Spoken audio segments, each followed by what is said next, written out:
Let's improve English. Hello everyone, welcome to let's improve English. आज फिर से आप काफ़ी कुछ सीखने वाले हैं। इस वीडियो से आपकी Hindi to English translation exercise होने वाली है। मैं आपको कुछ सेंटेंसेस बताऊंगा और फिर बताऊंगा उन्हें इंग्लिश में कैसे कहा जा सकता है। तो इस वीडियो से आपको काफ़ी कुछ सीखने के लिए मिलेगा। देखिए, पहला सेंटेंस है, जो वो कहे उस पर पूरा ध्यान देना। Pay close attention to what she says. Pay close attention. Close attention pay करने का मतलब होता है पूरा एकदम अच्छे से ध्यान देना। किस बात पर? टू व्हाट शी सेज, जो वो कहे। अब देखिए यहाँ पर ना शी सेज यानी कि प्रेजेंट इंडेफिनिट में यूज हो रहा है। तो आपको ध्यान रखना है, कभी कभी प्रेजेंट इंडेफिनिट का यूज फ्यूचर की बात बताने के लिए भी होता है। व्हाट शी सेज ये मैं फ्यूचर के लिए कह रहा हूँ कि जो वो कहेगी ना फ्यूचर में, उस बात पर क्लोज अटेंशन पे करना। Pay close attention to what she says. तो ये है तो प्रेजेंट इंडेफिनिट में, लेकिन ये एक्चुअली में फ्यूचर के बारे में बता रहा है कि वो फ्यूचर में जो कहेगी ना उस पर क्लोज अटेंशन पे करना। हमेशा कुछ ना करने से कुछ करना बेहतर होता है। Doing something is always better than doing nothing. Doing something यानी कुछ करना, इज ऑलवेज बेटर हमेशा बेटर होता है, हमेशा बेहतर होता है। किससे? देन डूइंग नथिंग, कुछ ना करने से। हम एक दूसरे से धीरे धीरे दूर हो गए, अलग हो गए। We drifted away from each other. तो यहाँ पर एक फ्रेजल वर्ब का मैंने यूज किया है, ड्रिफ्ट अवे।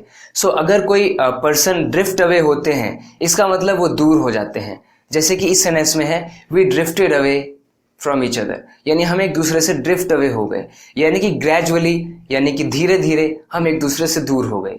अगर आप ऐसा कहेंगे, we got separated from each other, इसका मतलब है हम दूसरे से अलग हो गए, इसका भी यही मतलब है।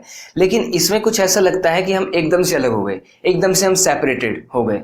We got separated from each other. लेकिन अगर मैं कहूँगा we drifted away from each other, इसका मतलब हम धीरे धीरे एक दूसरे से दूर हो गए, पहले बहुत नजदीक थे। मैं सुन नहीं पाया कि वो क्या कह रहे थे।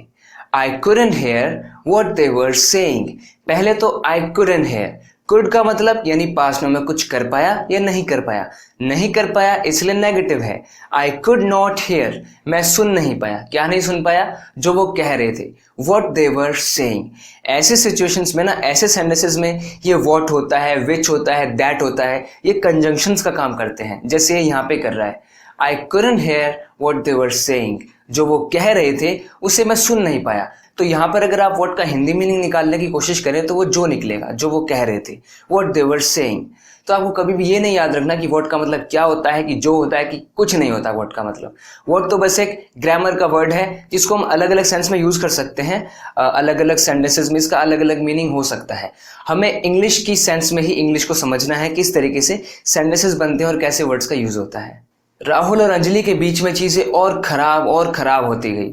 हम ऐसे बोलते हैं ना, इसका मतलब उन दोनों के बीच का जो रिश्ता है वो और खराब होता गया, सिचुएशन और खराब होती गई। तो हम कह सकते हैं, things between Rahul and Anjali got worse and worse. ये वर्स एक्चुअली में क्या है? बैड की कंपैरेटिव डिग्री होती है। बैड, वर्स, वर्स्ट, यानी कि बुरा, उससे भी बुरा, उससे भी बुरा।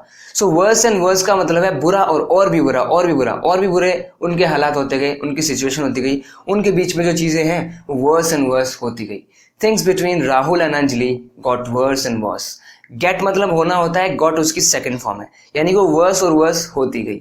हम ऐसे कंपैरेटिव डिग्री वाले एडजेक्टिव्स का यूज कर सकते हैं इस तरह की बात बताने में। जैसे कि कोई घर हो सकता है, जैसे कि this house is getting older and older, ये घर पुराना और पुराना होता जा रहा है। हम बोल सकते हैं this place is getting dirtier and dirtier, और पे और गंदा होता जा रहा है। यानी इस तरीके से कंपैरेटिव एडजेक्टिव्स का आप यूज कर सकते हैं। एक और यूज करके मुझे आपको बताने दीजिए। जैसे हम ये भी बोल सकते हैं, she is becoming more and more beautiful. तो यहाँ पर भी मोर ब्यूटीफुल एक कंपैरेटिव एडजेक्टिव ही तो है। Beautiful, more beautiful, most beautiful. आपने शायद स्कूल टाइम में सीखा होगा, डिग्रीज होती है ना एडजेक्टिव की, तो ये वही है, कंपैरेटिव डिग्री। मैं बहुत थका हुआ था, इतना कि बेड पे जाते मुझे नींद आ गई।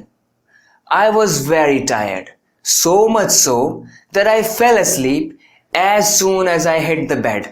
as soon as I hit the bed यानी कि जैसे ही मैंने बेड को हिट किया, यानी जैसे ही मैं बेड पर गया सोने के लिए, I fell asleep, मैं सो गया। यहां पर आप देखिए so much so, ये एक इंग्लिश में फ्रेज है जिसका मतलब ऐसी बातें करने के लिए होता है कि इतना कि इतना, इतना कि इतना। मैं इतना थका हुआ था कि बेड पे जाते ही सो गया। अब देखिए इसके कुछ एग्जाम्पल्स देखिए, क्योंकि ये आपके कॉन्वर्सेशन को बहुत ज़्यादा बेटर बना सकता है।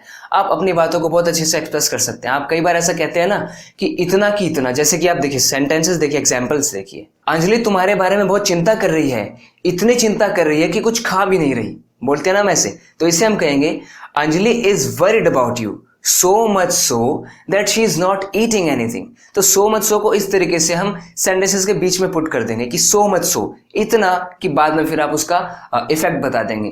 पहले बताएंगे आप कॉज की, कारण क्या है किसी चीज का, और फिर आप so much so लगाने के बाद इतना, फिर इतने का इफेक्ट क्या है वो आप बाद में बताएंगे। एक और एग्जाम्पल देखिए, वो बहुत ज्यादा पिटा है, इतना पिटा है कि हमें उसे हॉस्पिटल तक ले जाना पड़ सकता है, इतना। तो इसमें भी हम कहेंगे वो बहुत ज्यादा पिटा है, तो इसके लिए हम बोलेंगे he has been beaten up badly. Has been beaten up, देखिए पहले आप समझिए ये पैसिव फॉर्म है। हैज बीन बीटन, बीट की third form beaten, beaten up. Beat up करने का मतलब पीटना होता है। He has been beaten up यानी वो पिटा हुआ है, किसने पिटा है उस पर हमने जोर नहीं दिया, बस वो पिट गया, यानी कि पैसिव कंस्ट्रक्शन है सेंटेंस की। He has been beaten up badly so much so यानी कि इतना ज्यादा that we may have to take him to the hospital। we may have to, may यहाँ पर पॉसिबिलिटी बताने का काम कर रहा है। we may have to का मतलब यानी कि कुछ करना पड़ता है। we may have to हमें करना पड़ सकता है क्या, take him to the hospital, हमें उसे हॉस्पिटल ले जाना पड़ सकता है। he has been beaten up badly so much so that we may have to take him to the hospital। थोड़ा सा सेंटेंस लॉन्ग हो गया लेकिन इजी है, आप समझ गए होंगे कि किस तरीके से सेंटेंस बन रहा है। अगर आप ये समझ रहे हैं तो आप काफी तरीके के सेंटेंस कंस्ट्रक्शन कर सकते हैं, आपको कॉन्सेप्ट्स को अच्छे से समझना है। एक और एग्जाम्पल देखिए, राहुल गुस्से में था इतना कि उसने सबको डांट दिया। Rahul was angry so much so that he scolded everyone। scold की सेकंड फॉर्म है scolded। scold मतलब डांटना होता है। Rahul was angry, Rahul angry था। so much so इतना that he scolded everyone, उसने सबको डांटा। तो फ्रेंड्स आशा करता हूं आपको so much so का यूज काफी अच्छे से समझ में आ गया होगा, और इसका यूज आप अपने आप सेंटेंसेस बना के जरूर करना, क्योंकि अगर आप सेंटेंसेस नहीं बनाएंगे तो आप ढंग से सीख नहीं पाएंगे। तो आपसे रिक्वेस्ट है कि एक ना एक इसका सेंटेंस बना के जरूर कमेंट्स में जरूर मेंशन करना, तभी आप इसका यूज अच्छे से समझ पाएंगे और टाइम आने पर आप इसे स्पीकिंग में बोल भी पाएंगे। इनसे सेंटेंसेस जरूर बनाना, यानी कि इस फ्रेज से सेंटेंस जरूर बनाना, कम से कम एक जरूर इस कमेंट्स में मेंशन करना, कमेंट बॉक्स में मेंशन जरूर करना एक सेंटेंस बना के। वो इस बात से अनजान है कि अब क्या होने वाला है। He is unaware of what is going to happen। He is unaware of what is going to happen या फिर what is about to happen। about to और going to का एक ही मतलब होता है, यानी कि कुछ होने वाला है। He is unaware, unaware होने का मतलब अनजान होना, बेखबर होना। So he is unaware of what is about to happen। I hope आप समझ गए होंगे। उसने अपने असली रंग दिखाने शुरू कर दिए। अक्सर हम ऐसा कहते हैं ना, असली रंग दिखाने शुरू कर देने का मतलब अपना असली रूप दिखाना। She started showing her true colors। She started showing her true colors। English में भी ऐसे ही कहा जाता है, to start showing your true colors। इसका मतलब होता है कि आपने अपने असली रंग दिखाने शुरू कर दिए, असली रूप दिखाना शुरू कर दिया। So she started showing her true colors। उसने अपने असली रंग दिखाने शुरू कर दिए, असली रूप दिखाना उसने शुरू कर दिया। अब कुछ भी उसके जुनून को कम नहीं कर सकता। उसके अंदर इतना जुनून है, इतना जोश है उसके अंदर। Nothing can diminish his enthusiasm now। यानी कि अब उसके enthusiasm को कुछ भी diminish नहीं कर सकता। diminish करने का मतलब होता है डिक्रीज कर देना, कम कर देना। यहाँ पर तो diminish, तुमने मेरी आंखें खोल दी। ऐसा हम कहते हैं जब किसी ने हमारी आंखों के आगे का पर्दा कोई लगा हुआ था वो हटा दिया, यानी कि सच्चाई को मेरे सामने ले आया वो। तुमने मेरी आंखें खोल दी। You have opened my eyes। You have opened my eyes। Easy है, present perfect है। You have opened, open की third form opened। You have opened my eyes। So friends, if you haven't subscribed to this channel yet, feel free to subscribe to this channel so that you can keep improving your English and you'll just keep improving your fluency and you'll keep learning a lot of things because I'm here for you। I keep teaching you, I keep posting a lot of videos for you। Friends अगर आपने अभी तक इस channel को subscribe नहीं किया तो subscribe जरूर करना, क्योंकि इस तरह की चीज़ें आपको सीखने के लिए मिलती रहेंगी, आपकी प्रैक्टिस होती रहेगी और आपकी इंग्लिश इंप्रूव होती रहेगी, क्योंकि आपके इस चैनल का नाम ही है लेट्स इम्प्रूव इंग्लिश। चलिए अपने इंग्लिश को इम्प्रूव करते रहें। तो फ्रेंड्स मिलते हैं अगली वीडियो में कुछ अगली चीज़ों के साथ। अगली चीज़ें मतलब नेक्स्ट चीज़ें, क्योंकि एक अगली तो बदसूरत भी होता है ना, मतलब कि अगली वाली नेक्स्ट वाली चीज़ें।